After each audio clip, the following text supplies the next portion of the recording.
We're a nonprofit organization dedicated to eradicating human slavery, human trafficking, child exploitation, and child sexual abuse material through disrupting networks and applying data, technology, and advanced analytics and intelligence.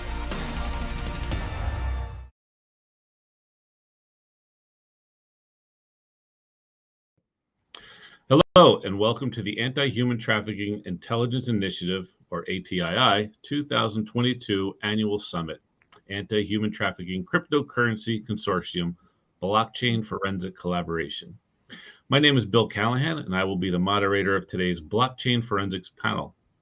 In an effort to combat human trafficking and the use of cryptocurrency to support and fund this terrible and deadly crime, 4 cryptocurrency and blockchain analytics companies, Chainalysis, TRM, CipherTrace, and Blockchain Intelligence Group have joined forces today to discuss the latest trends in the use of cryptocurrency and how the private sector has teamed up with non-government organizations such as ATII and law enforcement agencies to disrupt, dismantle, and destroy human trafficking organizations.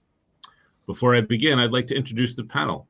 Chris Januszewski is head of global investigations at blockchain intelligence company TRM, where he leads a team of investigative talent from former law enforcement and private sector organizations, including the U.S. Secret Service, FBI, Europol, Homeland Security Investigations, and Refinitiv.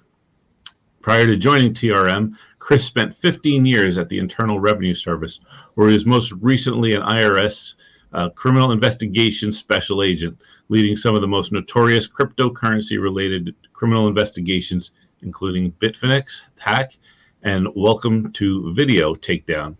He was instrumental in establishing an interagency cryptocurrency strike force with the Washington, D.C. United States Attorney's Office and briefed policymakers at the highest levels of government on cryptocurrency and cyber issues. Additionally, Chris and his team casework methodologies were cited extensively in DOJ's cryptocurrency enforcement framework.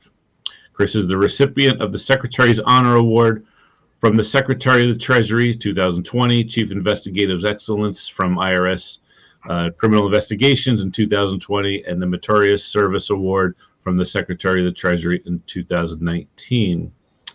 Janelle Still is an Air Force veteran and currently serves as CipherTrace's Director of Investigations, the Terrorism Financing SME, and is co-chair of the Defenders League, a pro bono investigation service. In her role, she has trained law enforcement, law firms, domestic and foreign government agencies, and financial crime specialists. She is also an adjunct professor in the Non-Proliferation and Terrorism Studies Department at the Middlebury Institute of International Studies. Beth Bisbee is currently U.S. Head of Investigations at Chainalysis, where she leads a team of best-in-class cryptocurrency investigators. Prior to that, she was an intelligence research specialist at the Drug Enforcement Administration, where she served as a nationally recognized subject matter expert on cryptocurrencies, tracing the flow of illicit funds in criminal cases and identifying transactional behavior occurring on the blockchain. As DEA's lead SME, Beth trained hundreds of agents, including yours truly, and analysts at DEA and other law enforcement agencies. She assisted in more than 400 investigations involving cryptocurrency, assisted in the seizure of cryptocurrency, and served as a witness, testifying witness. She has been researching cryptocurrencies and their illicit use and actively working cases in that area since 2014. And I am Bill Callahan, Director of Government and Strategic Affairs at Blockchain Intelligence Group. Prior to joining Blockchain Intelligence Group, I served in the U.S. Drug Enforcement Administration, retiring as the Special Agent in charge of the St. Louis Division. During my tenure with the DEA, I managed the New York Division's Financial Investigations team and oversaw numerous financial investigations, some involving the use of cryptocurrencies for illicit purposes. In my current position, I am responsible to develop relationships with global law enforcement, military, and intelligence agencies in an effort to combat the use of cryptocurrency and digital assets for illegal and illicit purposes. Welcome to the webinar, panelists. Thanks for being here. As our panelists and audience are aware, human trafficking is the act of recruiting, transporting, transferring, harboring, or receiving of persons by means of threat, fraud, or use of force or other forms of coercion for the purposes of exploitation. Human trafficking is one of the fastest growing forms of crime in the world, primarily affecting women and girls and generating approximately $150 billion per year. Financial institutions play an important role in this by identifying and reporting suspicious indicators of human trafficking activity. Just like in other criminal activity for financial gain, such as drug trafficking, ransomware, and wildlife trafficking, criminals involved in human trafficking have turned to cryptocurrency to avoid the controls of traditional banking systems. These criminals exploit dark markets for sex trafficking and child pornography. Criminals engaged in human trafficking use cryptocurrencies to purchase advertisements, sell services, and even pay the victims. To get the conversation started today, I'd like to ask each of you to provide an example or two of either a pattern of behavior or an indicator of cryptocurrency being used in human trafficking or maybe other criminal activity in general. I'd like to start with you, Beth, since you've been around both on the government side, like all our panelists. Maybe you have one or two examples here you can share with us today. Yeah, absolutely. So thank you so much, Bill. So some of the things within human trafficking is that financial service providers are at the forefront of the fight against human trafficking, as their transaction monitoring abilities allow them to proactively spot the financial warning signs and notify authorities. However, relying on fiat currency-based institutions alone doesn't necessarily reduce the human trafficking and its related crimes is not sufficient. So cryptocurrency is a preferred payment option for web-based human trafficking adjacent services, which most revolve around sexual exploitation and exist on both the clear and dark net. One of the biggest challenges with human trafficking is that the blockchain only provides a snapshot of that criminal industry. So looking at one aspect of the investigation alone, so fiat versus crypto or real world versus web-based, a proper holistic view of the illicit transactions cannot necessarily be determined. So taking that into account, we do see a strong correlation between ClearNet sites like LeoList that advertise under like a personal's ad and collect payment through cryptocurrency. And the way that we see on the blockchain the payment actually being instilled is through Bitcoin ATM kiosks, like local coin ATM. So we have observed that the origination of funds stemming from Bitcoin kiosks as the on-ramp to sending payment to the online ad sites like LeoList. So oftentimes we see an indicator of human trafficking subjects making deposits of a low value, usually between anywhere from $50 to $300 at a Bitcoin ATM kiosk. And then just as typically we see in similar scenarios involving fiat currency, the deposits being made are occurring late at night and are on sporadic occasions. So the human trafficking subjects that we've been able to observe typically show that pattern for this type of criminal activity. Okay, great. And I'm going to come back to something you mentioned there about notifying authorities, but let me just jump over to Janelle for a second. And Janelle, any patterns that you like to share, you're saying? Yeah, definitely. Thank you, Bill, and thank you, Beth. I think just to add to what Beth said, everything she said, yeah, absolutely. And in addition to that, I mean, we have to know first if people are using crypto or purchasing crypto. So for financial institutions, it's really critical that they're using some kind of intelligence software which can identify those crypto-related transactions. So, for example, we can see the flow of funds move between from fiat from your financial institution, perhaps to a VASP, and vice versa, like centralized exchanges, peer-to-peer vendors, what Beth mentioned, Bitcoin ATMs, other wallets with integrated payment processors linked to bank accounts like MetaMask, and vice versa. Of course, we can see those funds being cashed out on the other side, making that crypto to fiat conversion, should those deposits be made via a Bitcoin ATM, which again is traceable on the blockchain. So I would just add that, you know, if you're looking at a particular person or subject of interest, that you will need to know if they're dealing in crypto. So whether that's as you go through their pockets, you find a Bitcoin ATM receipt, if you find a hard drive or USB drive that could be an indication a person is using crypto as well. And then, of course, when you go to their financial institution or whatever bank that they're banking at, that bank hopefully is using some intelligent software to identify the payment rails between a VAS and a financial institution. Great, Janelle, and yeah, I think you hit on something there. I think Chris, you'll agree with me. Something that's so important to the investigator is we call pocket trash, right? We go through those little scraps of paper in their pockets, and sometimes we forget about that. Maybe we're lucky enough that somebody does throw it into an evidence bag, or sometimes just leaves it back there. But I'm sure, Chris, in your time, you've seen enough where you find the value in that pocket trash, right? Which is just maybe receipts or scraps of paper or notes. Yeah, absolutely. And first, thank you for having me here and TRM taking part of this important discussion. I really appreciate it. And Beth and Janelle, it's great to see you both as well. And I think you're right. I think that those little things can really kind of blow open an investigation. I think for human trafficking, as you define it, it's the movement of people for exploitation. And focusing on those exploitation crimes, like Beth mentioned, are really where on-chain investigations can have the most value, is seeing where those crimes, the exploitation side of it, touch the on-chain, have the financial transactions, and touch the public more specifically. So talking about the things that you mentioned, like the child sexual abuse material, the sextortion, the prostitution, the smuggling, that's where you're going to see the most type of advertisements, like Beth mentioned, see the payments. And then from there, I would really approach it like you're saying, like any other type of investigation. So starting with the traditional techniques of looking through the pockets, having the frontline investigators asking the important questions about why people are conducting these transactions. You mentioned in my introductory statement about Welcome to Video is the darkness largest child exploitation website.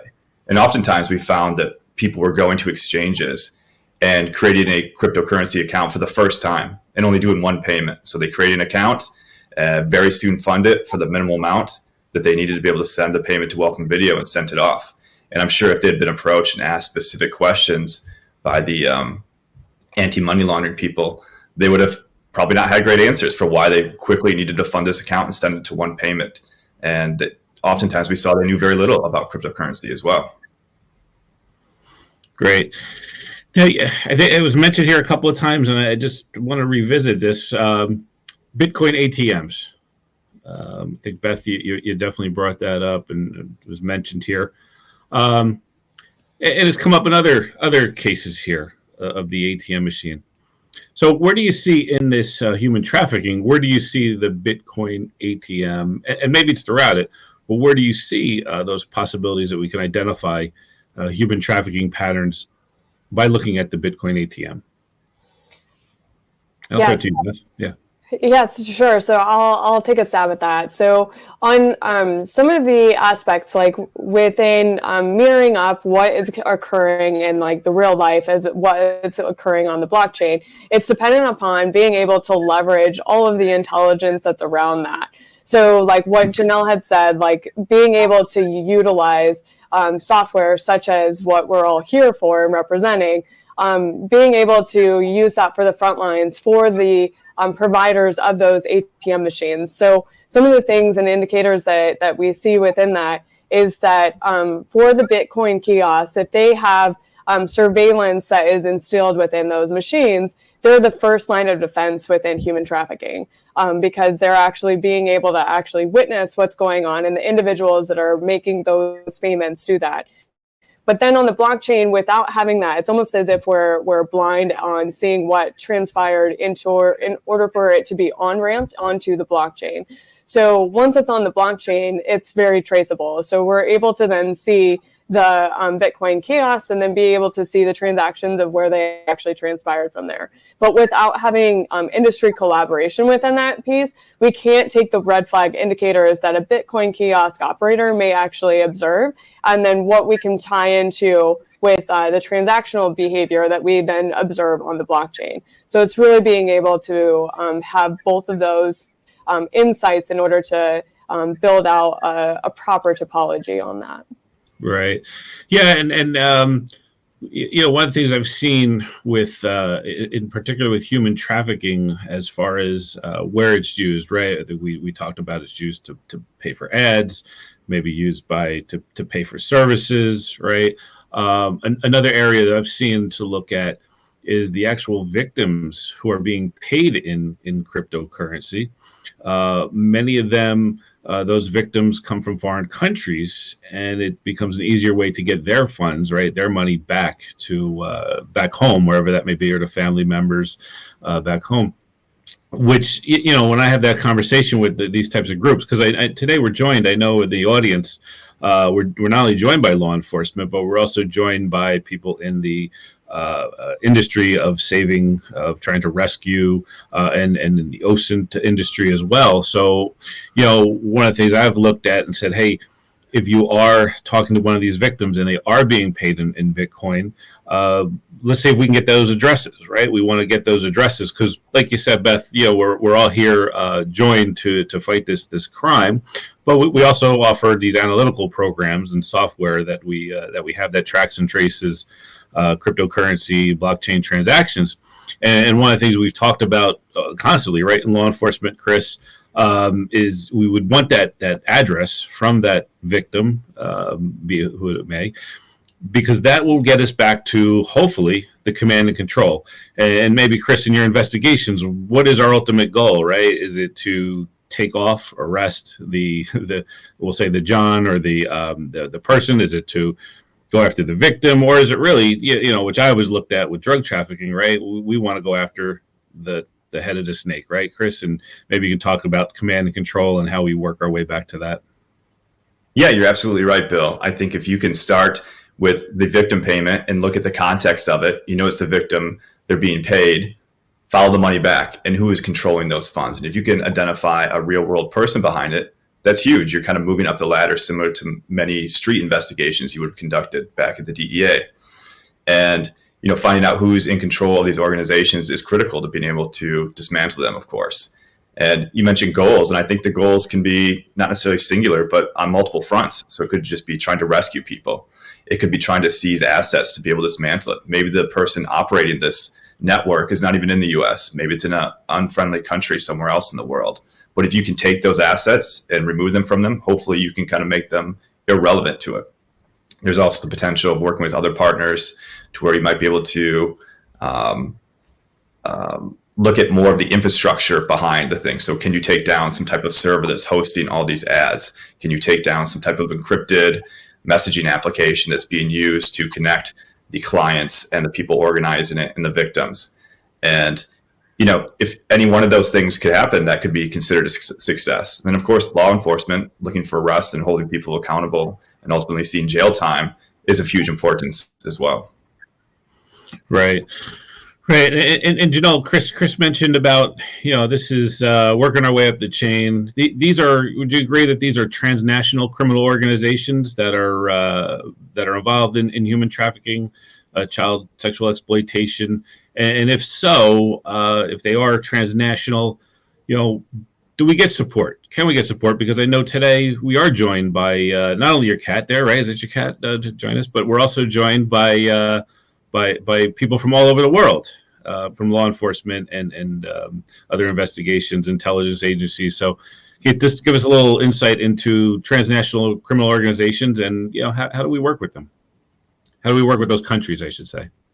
Yeah, definitely. What Chris mentioned about all of those efforts, right, in order to track down, trace, map out this organization, or all of these organizations, rather, it's not only the trafficking in human beings that they're trafficking, could also be wildlife trafficking, drug trafficking, et cetera, right? So one naturally follows the other, I think, just as a matter of economics here. So it's really important then, in order to map out these organizations and seek justice either for victims or seize those funds, whatever the goal is, to have multilateral cooperation, cross-border cooperation with other jurisdictions, with other NGOs like ATCC, cooperation between intelligence firms like the four of us, for these matters. I think it's really critical. I think one area in particular where we can work together would be providing that training and that education to law enforcement. So similar to this webinar, but not only to law enforcement, I would also say to other government agencies and groups like the OSCE, the Organization for Security Cooperation in Europe. That's something that CipherTrace had an opportunity to do, was to present to all of the member states present at the Alliance Against Trafficking in Human Beings here just in this past April, and share with them a case study of a successful outcome and what that looked like. And ultimately, it boiled down to a partner law enforcement agency in another jurisdiction, working with a private company, working with other governments in order to track down this person who was actively trafficking in human beings, and ultimately rescue a child who had been trafficked. Okay, great. No, that's really good to hear. I want to just move to another little topic here, kind of related, just to see what your experience is in this area of human trafficking. It's obfuscation techniques. I want to throw out to you there.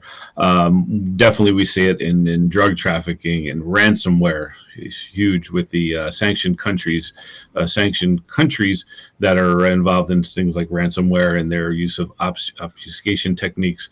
In human trafficking, I'll throw it down to you, Beth. Just throw it over to you. As far as what would you like to point out, as far as maybe either a pattern or a technique or something that's used, maybe it's used by all criminals? Yeah, so I would say that for obfuscation techniques, it's not a siloed thing where one particular criminal actor will use one method versus another. One of the things that is becoming more and more prevalent is what we call chain hopping. So going from one cryptocurrency into another. So if you have Bitcoin and then you move into another cryptocurrency like Ethereum, and then diversify that into different tokens that are riding on top of Ethereum. We see that as a tactic in order to move the funds very, very quickly in and out of different blockchains, which then makes it challenging to then actually trace the funds. But with wallet software that allows that to be integrated for individuals that are transacting, blockchain analytic company like Chainalysis does have the ability to see that cross-chain transfers that occur, which then allows us to actually follow the funds even further.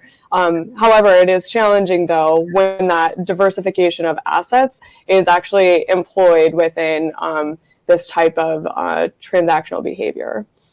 Okay, so that's good. Chain hopping is an area, something that we've been looking at closely, are the use of mixers, especially something like a Tornado Cash or recently a sanctioned Blender IO. Chris, are you seeing the use of mixers used in this type of criminal activity?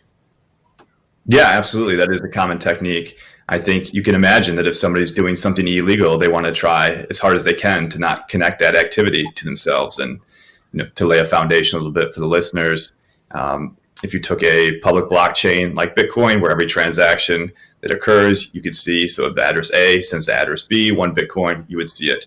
A mixer, however, would take kind of a pool. So if Janelle, myself, Beth all put in 1 Bitcoin into a pool, and that pool then sent 1 Bitcoin to Bill, you would be able to see that the Bitcoin went there, but you wouldn't necessarily know which one of the three of us were the ones sending it. And you can extrapolate that out to multiple different payments over different time periods using different cryptocurrencies like Beth mentioned, and having significantly more transactions out of that. So it is something that we definitely pay attention to and try and focus on. I think that's kind of key to why TRM focuses on the entire blockchain ecosystem. We're not a company built for one specific type of cryptocurrency. We look at the entire ecosystem at large.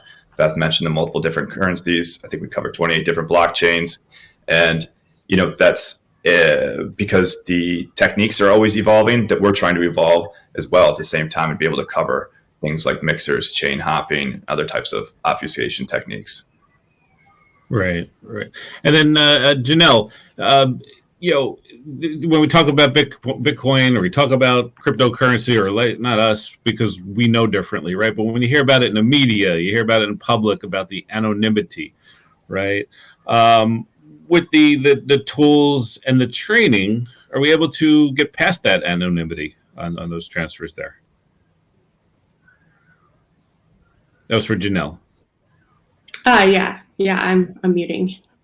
Yeah, I think so. I mean, I think that's still, at this point in time, I think education is key. But I think, there's really a lack of deep understanding of distributed ledger technology just across the board. And that includes governments, agencies, investigators, and criminals.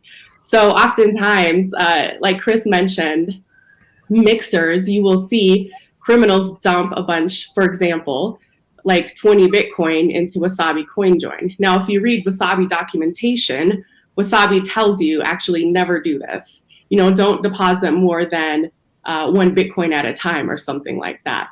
But how many of us actually go through, right, and read the directions? So I think in that case, it's that's completely traceable. That can be traced, right? A large deposit like that, especially if on the other side, I would expect to see them recombine those funds for around 20 Bitcoin, right? With maybe other outputs from other mixed cycles as well.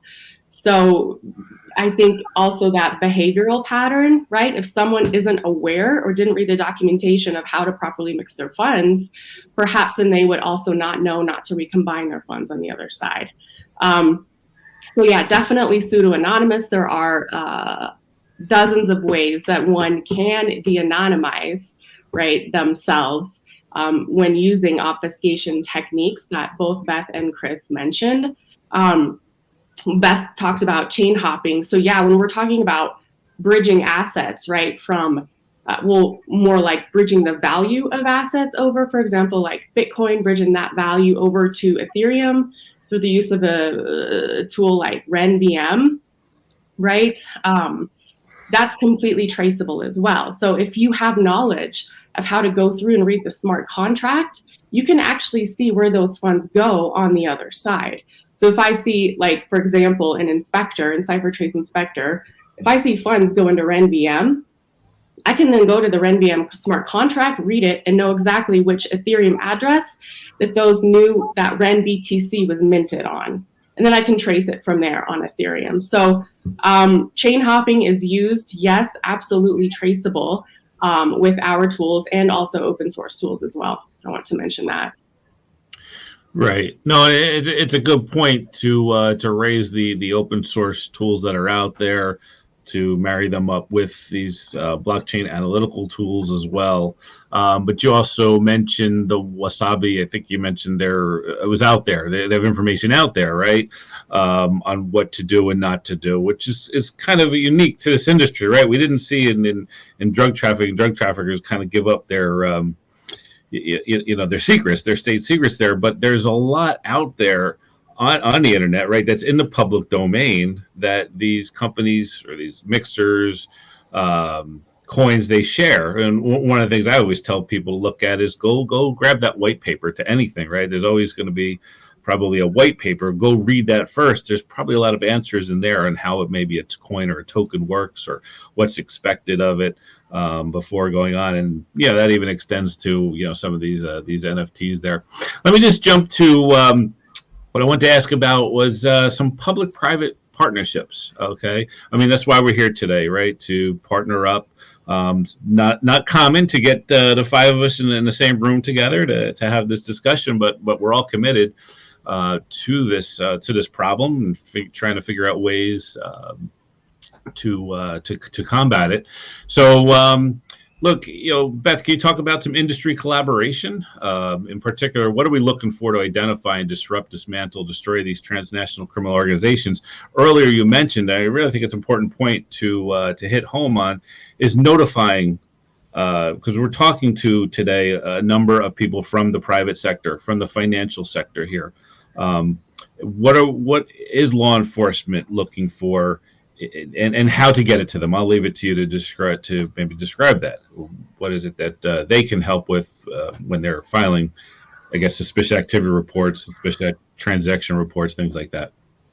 Yeah, so within this space, collaboration is crucial because what the blockchain is being able to do is only a snapshot. And within an investigation, it's a multitude of things that are coming together in order to actually make the case.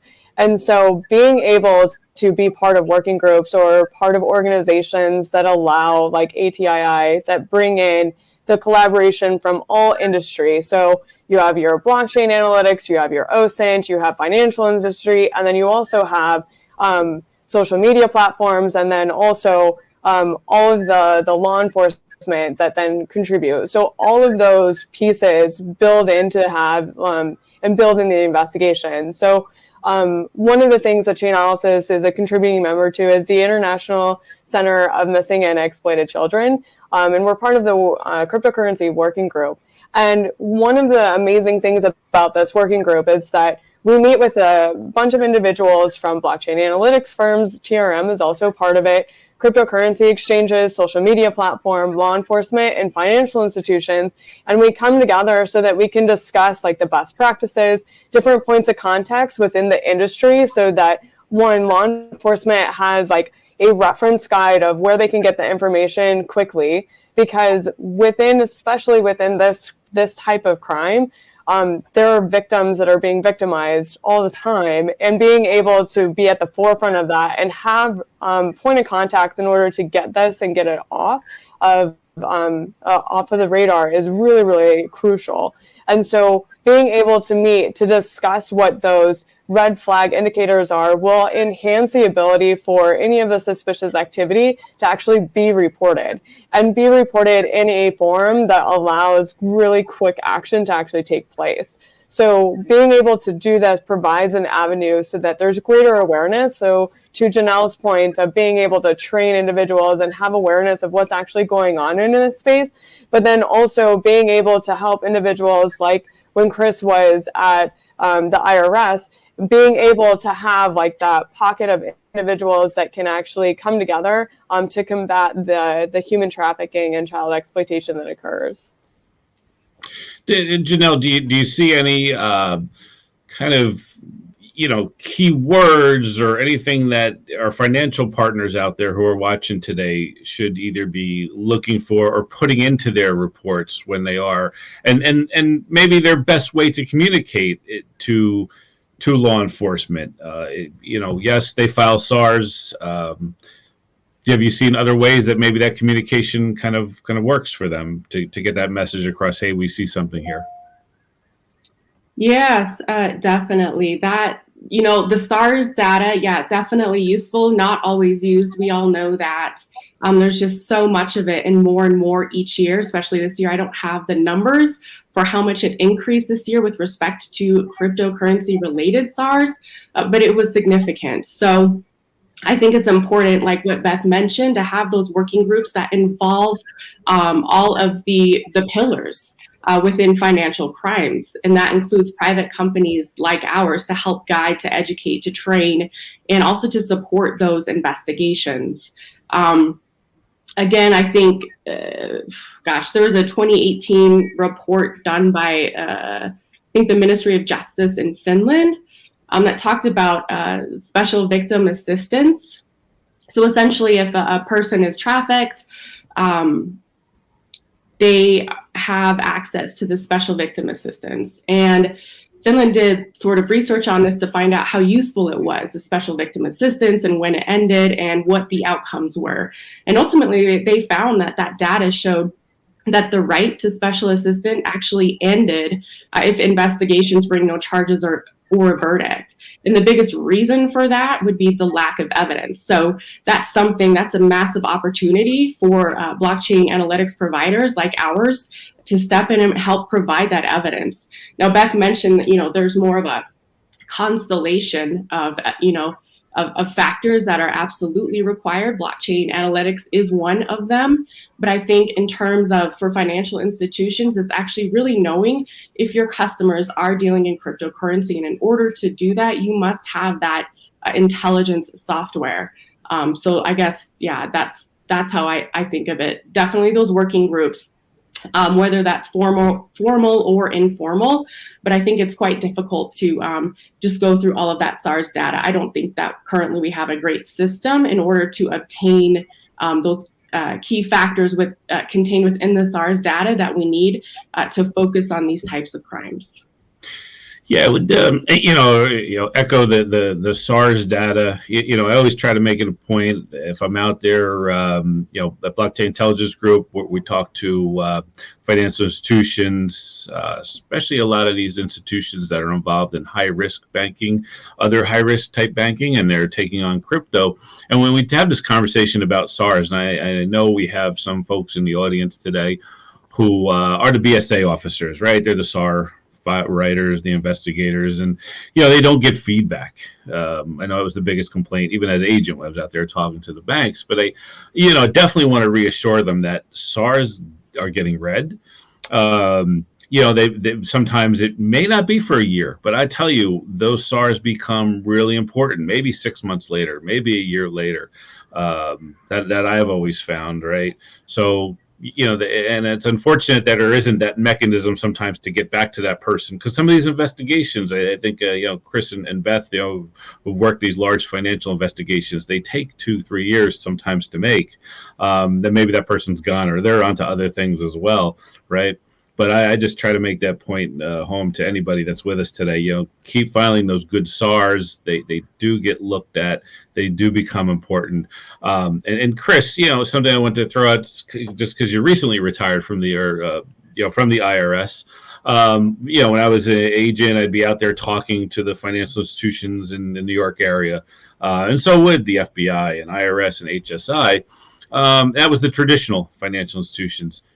Do you feel, or have you seen, the current crypto institutions, exchanges, the VASPs, are they taking advantage of those resources at the federal level, even the state level, and reaching out and saying, hey, come in, talk to us. We want to hear what you're seeing. We want to kind of show you what we're seeing here in some sort of big macro level. Have you experienced that, Chris? Yeah, absolutely. And you're right. You're spot on. The public-private partnerships really are crucial in my experience as an agent. That was really what made it successful. So whether that's a private firm filing the suspicious activity report, like you mentioned, or if it's like a crypto company that's able to help, like TRM, Chainalysis, CipherTrace.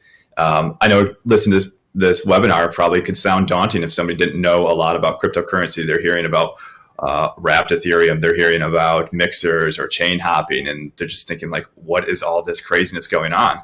And, maybe that's intimidating, but I'm fortunate enough to lead a team of former law enforcement investigators, and I would be happy to field someone's phone call if they are stuck and they don't know where they're going and they want help. I know Beth and Janelle's teams would surely help as well. So I think it's not only just knowing about something, but it's also knowing somebody. And I think that's what the value of these outreach opportunities provides. And so if somebody had a question, wanted to reach out and didn't understand it, wanted us to kind of translate and say, this is where I think you should go, we're more than happy to help be able to do that. There's nothing my team would love more than to help put points on the board.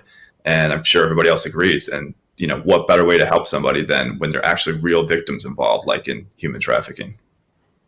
Yeah, no, that's great. And I'll reiterate it again. I believe all of us, if you need to reach out to any of us, I think we're all on LinkedIn, so you can find us there. It's a real easy way to get in touch with any of us. And which leads me kind of into a segue here. I'm going to try doing this without becoming a commercial for any one tool. Okay, if you'd help me out with that.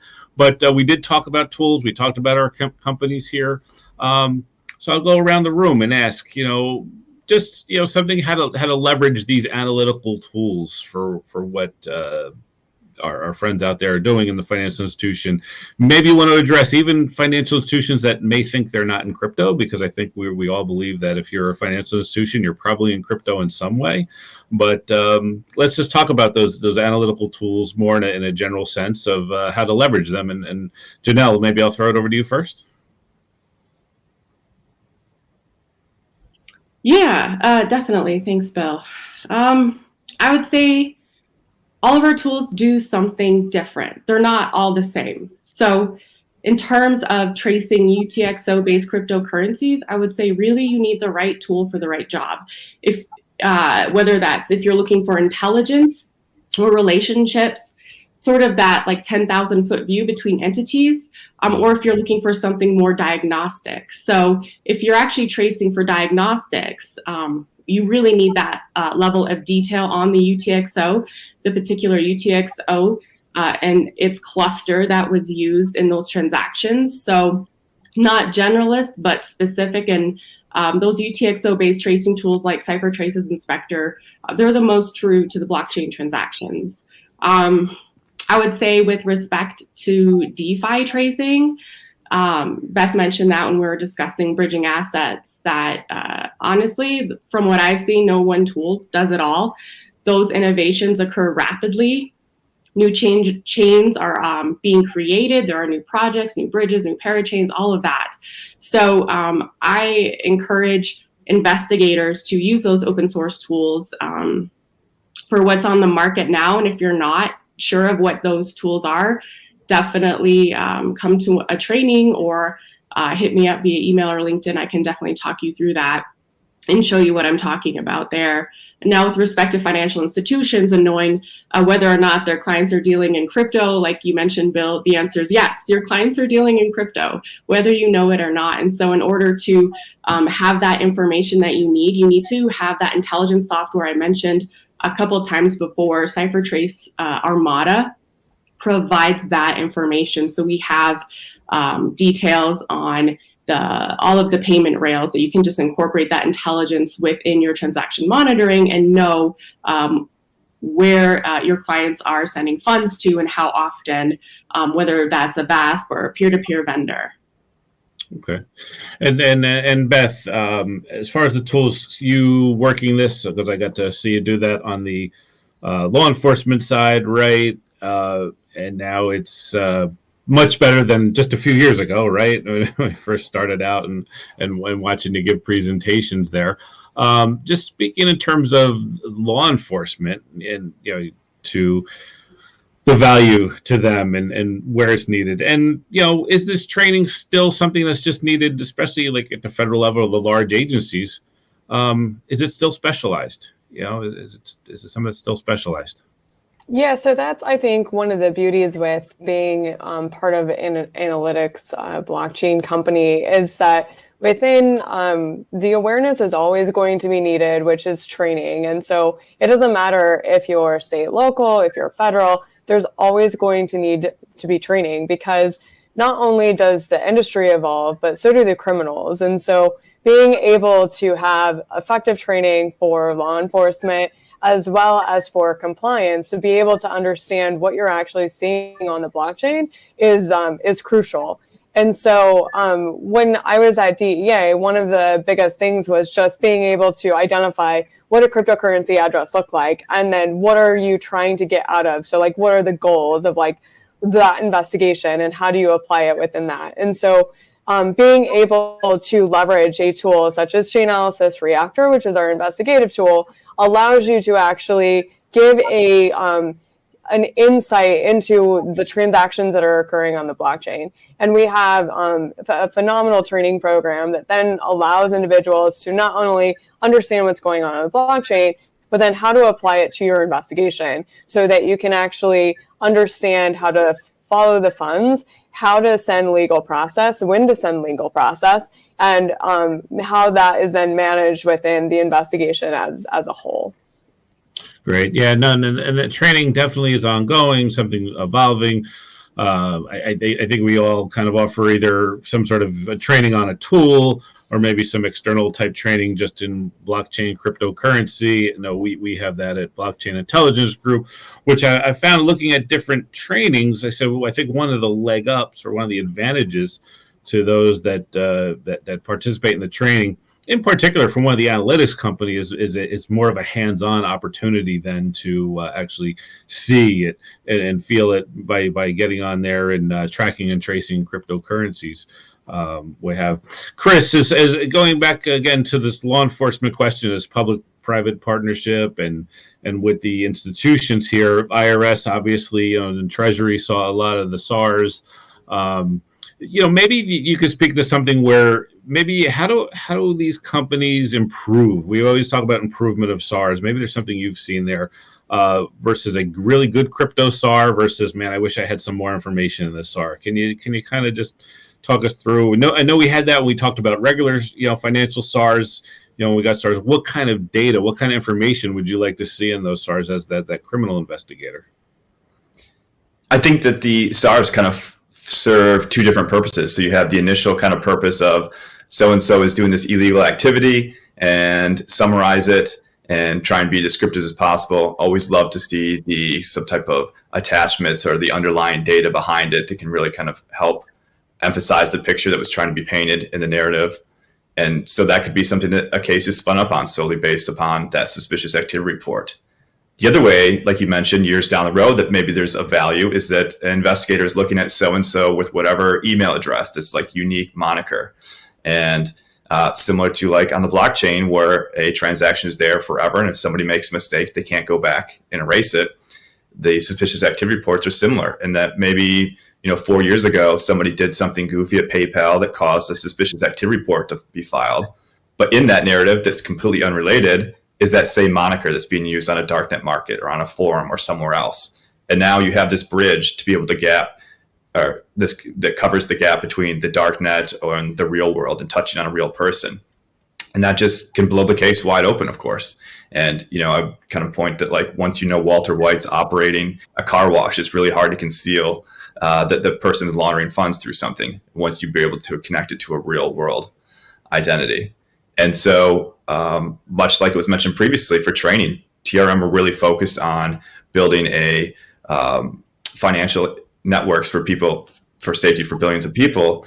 And one of the ways we do that is by training through TRM Academy, but also recently we partnered with other leading firms to launch Chainabuse.com. And that's a place where people can go and submit information behind schemes with cryptocurrency addresses. And then analytic firms like us, and then also exchanges, use that information to be able to educate themselves and hopefully file better suspicious activity reports. And people can go to chainabuse.com and read the reports themselves. They can also upvote or downvote so that the best information is being readily available to everybody as well. Great. Yeah, and we talked about SARs here, just and to kind of wrap the SARs issue up. For those that are in the crypto industry and new to it, SARs. What we've seen, or what I've definitely witnessed over time, when some of the regulators come down with their fines and their penalties, right? A lot of it has to go back to lack of training because the SARs just weren't thorough, or maybe they weren't even there. So can't impress upon you enough, if you are in the industry, the crypto industry, it's new, and you haven't done the training on the AML side, and I think that's a whole nother area that we'll definitely have to look at. Look at the trainings that are offered that are out there for you, because as you see, I think all of the big fines, it really came down to some training issues. I'm not sure if we just lost Beth, but I'll continue on here. Look, I want to say it's been a pleasure and an honor for me to be able to moderate this panel between Beth Bisbee from Chainalysis, Janelle Still from Cypher, Chris Januszewski from TRM Labs. If you'd like to get in touch with any of us, like I said before, we're all on LinkedIn, or shoot a message through this through the Discord channel. I know that they're using for the ATII, and we'll definitely be in touch with you there. On behalf of the panel, I'd also want to recognize the ATII for their efforts to combat human trafficking and bring together this audience committed to ending human trafficking.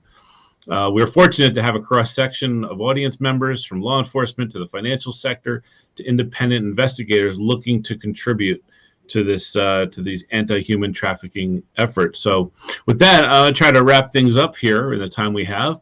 I'd like to ask each of the panelists to provide one action item. What is it that you want to leave with relating to cryptocurrency investigations, compliance, or awareness when it comes to human trafficking? So Janelle, I'll throw that over to you first. Yeah, thank you, Bill. I'd like to say that, or just remind everyone, if you're not aware, that 1/3 of all trafficking and human beings victims are children. So if you're a nonprofit, if you're an NGO, who assists IDPs or refugees in conflict zones, and you're collecting data in their personal information, right? Their PII, that it's absolutely critical that you have good cybersecurity hygiene in order to protect traffickers, transnational organizations, criminal organizations from obtaining that data. And I guess we recognize that sometimes putting the pressure on the end user can be burdensome, but organizations can partner with cyber firms and analytics firms in order to protect that data as is needed. And I would say this applies to anyone with access to any IDP or refugee data. Okay, great, Janelle, and thank you. Thank you for being here with us today. Chris, any parting words here you'd like to share with the audience? Yeah, I would just encourage everybody to try and build up their network so that way when they have an issue, they're able to reach out and have those conversations with other people to kind of help educate them through it. I would also encourage people to educate themselves online as well, as whether that's going to some place like NCMEC, the National Center for Missing and Exploited Children, Europol, or even to chainabuse.com. I looked recently and there were over 20 different reports for sextortion, and that's a growing trend and something that I know for many parents would want to read about and be able to educate them so that, God forbid, they can help prevent anybody they know become falling victim to it as well. Okay, great. Thank you, Chris. Thanks for being here and for you being here. And I see, Beth, you are back with us there. I'm not sure what happened, but you're back. We're just kind of wrapping things up with leaving the audience members with some sort of advice or tip or some parting words. So I'll turn over to you. Yeah, no, I apologize. Welcome to the world of being virtual, right? So just to reiterate and recap what we've talked about already, but being able to actually leverage all of the intelligence that's out there in order to fight this horrific crime is one of the things that the analytics companies are here to actually work together and collaborate with in order to actually make this something that can be done and can be attainable and not as daunting as what it may be. As what Chris indicated earlier of this may sound very daunting just by all of the different terminology that may be going on out there. There are firms out there that are willing to be able to actually help and assist to make this not so foreign to so many people within this space. And especially when it comes to saving victims within human trafficking, we're here to be able to help that in a way that provides that bridge between public and private partnerships in order to actually be effective within this. Great. No, thank you guys. Thanks for those words there. And yeah, I think hopefully after this, almost hour, 45 minute to hour session here that we were talking about these issues, I'm hoping that we've left each of you in the audience with some sort of action item from the beginning of this. If it's just from, hey, if you're in law enforcement, let's collect all that pocket trash. So let's make sure that we go through it. To if you're in the industry, if you're in a cryptocurrency exchange or a bank that may or may not, where you're thinking that you're into cryptocurrency, that you're starting to look at some of these tools that each of us provide in the analytics and risk assessment and analysis of the blockchain. That we left you with that. And if you're an open source, that now you see that there's other opportunities for training how to bring open source and blockchain material together. Would I tell everybody, in something like this kind of crime, we want to collect as much data, right? And if it's, getting the right time or the right person to talk to the victim, not everybody, and the victim may not want to talk to law enforcement right away, but may talk to a social worker, or may talk to somebody else who is also victimized, but we want to keep in the back of our mind, okay, what is the financial infrastructure? Is it all cash, or as we're seeing now with human trafficking, is a lot of it being done in crypto, and how do we exploit that? Well, the way to exploit that is to know what questions to ask, is to know what's out there and what you can do. So, like I said, even right down to the victim, Can you provide us with information to their financial infrastructure so that we can work our way back, or law enforcement, that is, can work their way back to the command and control with that. Again, Janelle and Chris and Beth, thank you for participating in this important webinar and this important discussion. Again, to the ATII, thank you for recognizing the need to have and bring together some of the analytics companies to discuss these issues as well. With that being said, my name again is Bill Callahan from Blockchain Intelligence Group. I'd like to thank everybody for attending. Please enjoy the remainder of this these 2 days of educational opportunities, and good luck, and thank you for what you're doing.